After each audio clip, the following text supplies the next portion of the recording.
Assalamualaikum warahmatullahi wabarakatuh. Perkenalkan, nama saya Widya Anggraini dengan NIM 2003006, mahasiswa aktif Prodi D3 Teknik Pengolahan Migas, STT Migas Balikpapan. Di sini saya akan menjelaskan makalah saya yang berjudul pemanfaatan ampas kelapa menjadi biodiesel melalui metode transesterifikasi in situ dengan katalis kalsium oksida.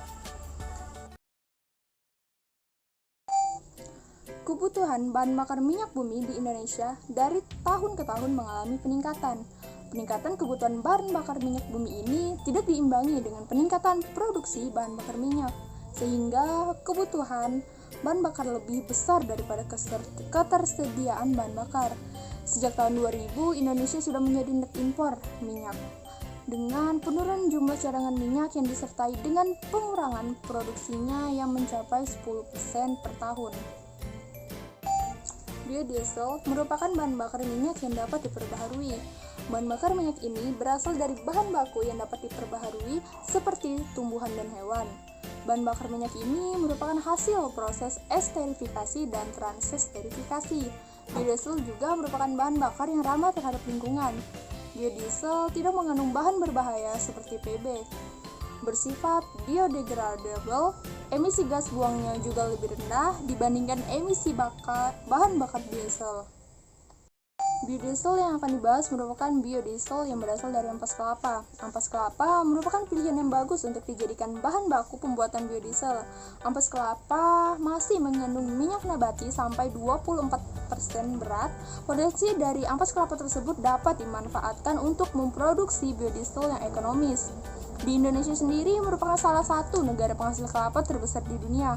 Hal ini menandakan bahwa produksi buah kelapa di Indonesia cukup melimpah sehingga memungkinkan untuk dikembangkannya pemanfaatan biodiesel dari buah kelapa.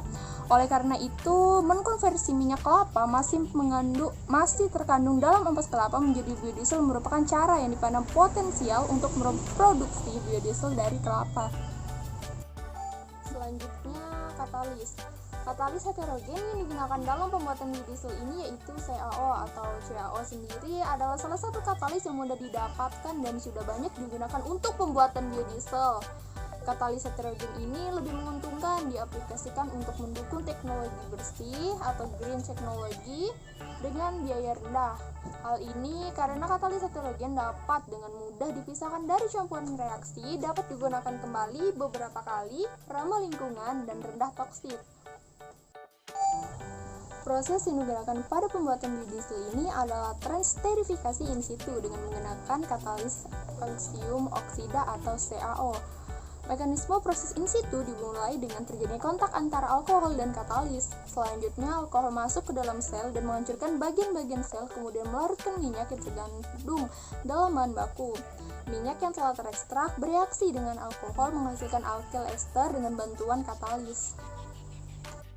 Adapun permasalahan yang akan dibahas yaitu yang pertama, bagaimana proses pemanfaatan ampas kelapa menjadi biodiesel melalui metode transesterifikasi in situ dengan katalis kalsium oksida.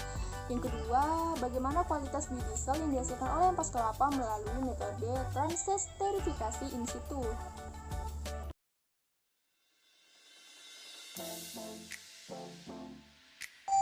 Adapun alat dan bahan yang digunakan pada pembuatan biodiesel ini yaitu alatnya terdiri dari pendingin balik, pengaduk, lampu leher 3, termometer, statif, klem, water bath, lampu tidih, kondensor, kompor listrik, dan yang terakhir Erlenmeyer. Yang kedua yaitu bahan yang digunakan pada pembuatan biodiesel ini yaitu terdiri dari ampas kelapa, metanol, kalsium oksida, dan aqueous. Adapun prosedur kerja pada pembuatan biodiesel ini yaitu yang pertama, ampas kelapa dikeringkan, kedua, CaO diaktifasi dengan dicampur metanol 15 menit, ketiga, ampas kelapa dipanaskan dengan water bath sampai 62 derajat Celcius, empat, campuran yang menguap didinginkan dengan pendingin balik, kelima, reaksi dibiarkan berlangsung selama 3 jam, 6. Biodiesel dipisahkan dari endapan dengan kertas saring. 7. Metanol dipisahkan dengan distilasi pada suhu 65 derajat Celcius. 8. Distilasi dihentikan ketika tidak ada metanol yang menetes dalam Erlenmeyer. 9. Gliserol dipisahkan dengan cairan pemisah. 10. Gliserol dipindahkan ke dalam gelas beker. Yang terakhir, campuran biodiesel didiamkan selama 11 hari.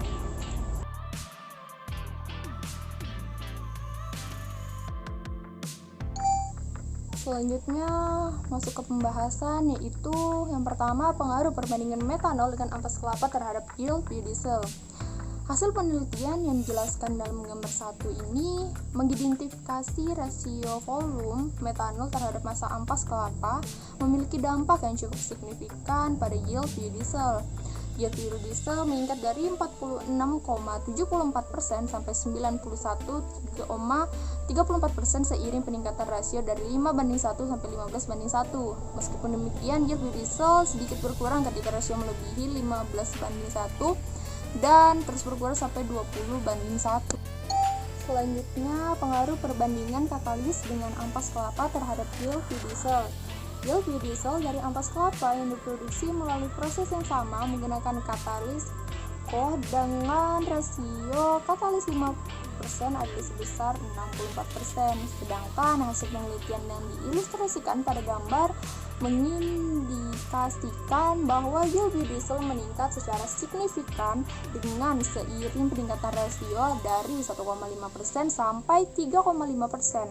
Meskipun demikian, yield biodiesel berkurang ketika rasio melebihi 3,5% dan terus berkurang sampai 4,5%. Penurunan yield biodiesel dapat disebabkan oleh kemampuan sisi aktif katalis dalam menyerap biodiesel. Peningkatan rasio berarti meningkatkan jumlah katalis dalam campuran selama reaksi berlangsung, sehingga katalis juga akan lebih sering bertumbukan dengan biodiesel dan menyerap sebagian biodiesel tersebut.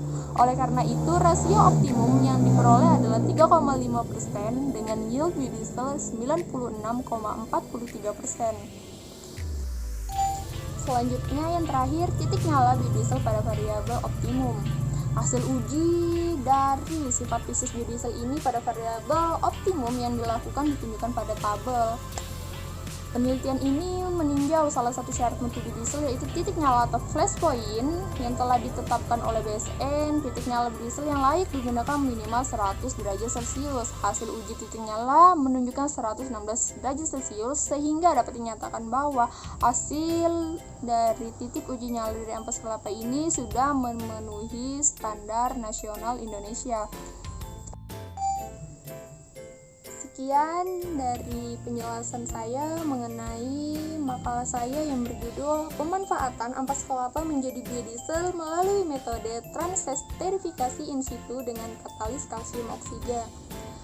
Semoga materi yang telah saya jelaskan dapat sedikit membantu, dan mohon maaf apabila terdapat kekurangan pada saat saya menjelaskan. Terima kasih dan selamat malam, sampai jumpa.